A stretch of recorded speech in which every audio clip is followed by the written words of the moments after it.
Makanya kesimpulannya paling bagus terkait zuhud apa? Ambil dunia di genggamanmu, bukan di hatimu. Karena kalau sudah masuk itu ya. Karena kalau sudah masuk di hati itu jadi persoalan.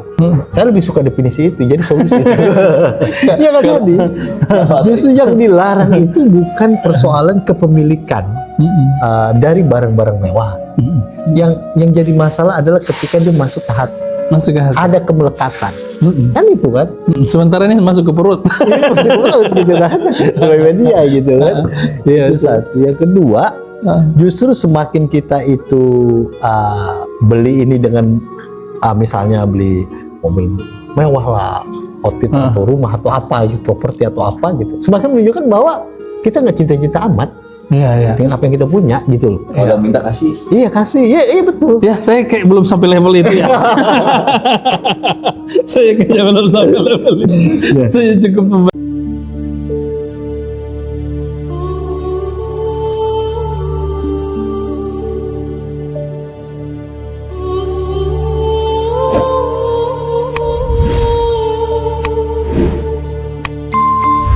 ada pengalaman Malik bin Dinar itu yang lebih gila menurut saya sih. Karena dia punya tetangga rese banget. Resenya ini maksudnya foya-foya juga. Ini pokoknya temanya foya-foya kan.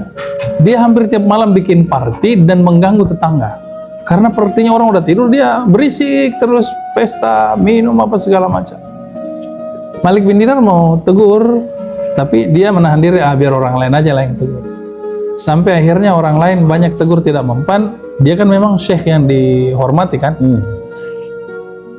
Disuruhlah tuan aja syekh yang pergi tegur anak ini, kata dia. Ya sudah, dia pergi tegur dan tidak terima, tetap tidak terima. Kau ini siapa? Ya enggak, kami mengganggu ketertiban masyarakat. Tadinya baik-baik ditegur, enggak terima. Ya sudah, kalau begitu saya adukan sama Sultan. Boleh, adukan sama Sultan. Sultan kenal saya kan keluarga Sultan. Waduh, repot ini kalau urusan dia keluarga Sultan. Langsung apa kata dia? Kalau begitu saya adukan kepada Allah yang Maha Penyayang, Ar-Rahman. Kata dia, itu dah masalah. Allah itu terlalu penyayang untuk menegur saya. Coba bayangkan. Bayangkan ya, poya-poya, pemabuk berat, dia bilang Allah itu terlalu penyayang untuk menegur saya, kata dia.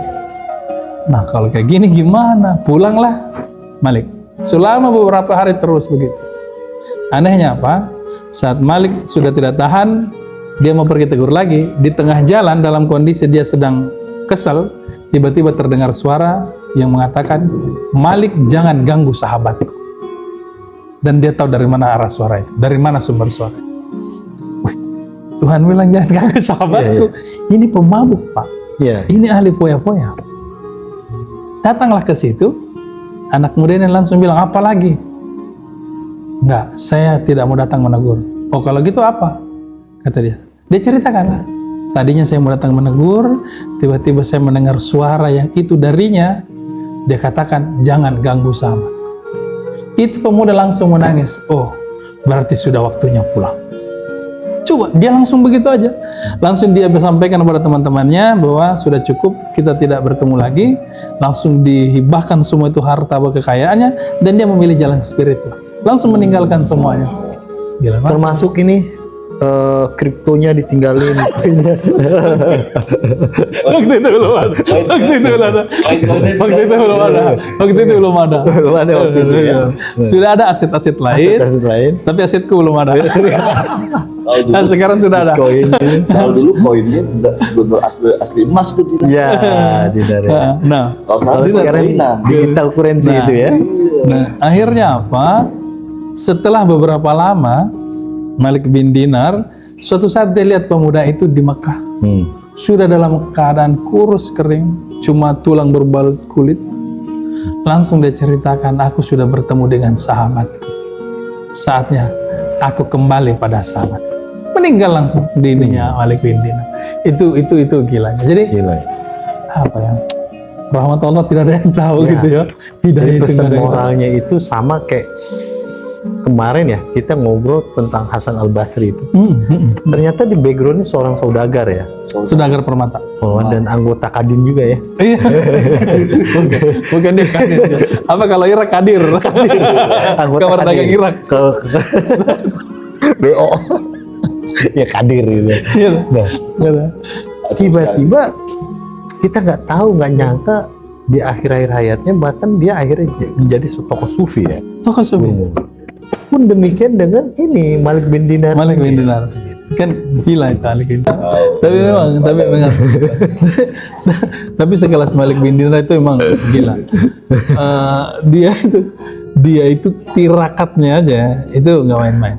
Dia tuh tinggal di Basrah selama 30 tahun. Di sana kan kurmanya kan makanannya kan kurma kan, top lagi. Apalagi kalau lagi musimnya, dia itu selalu ngiler untuk makan kurma. Sampai kemudian dia sudah bilang, pokoknya, dia pengen 30 tahun ini makan.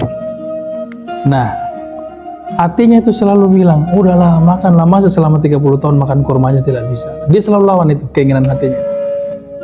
Sampai dia bikin deal, kata dia, oke, boleh. Dia bilang, boleh kita makan hati, boleh makan hati. Kata dia, boleh kita makan kurma, wahai hati, dengan syarat, selama 1 minggu kita puasa full, dan malamnya kita ibadah full. Jadi tidak istirahat selama 1 minggu. Deal. Akhirnya betul lah dia itu siang puasa, malam qiyamul lail segala macam.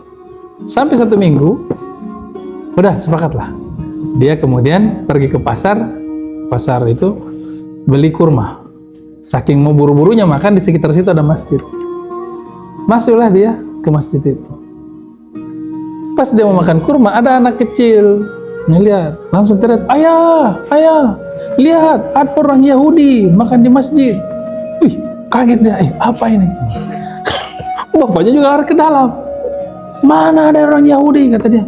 Astagfirullah, dia lihat Malik bin Dinar kan terkenal kan? Maaf sih, mohon maafkan kami sih.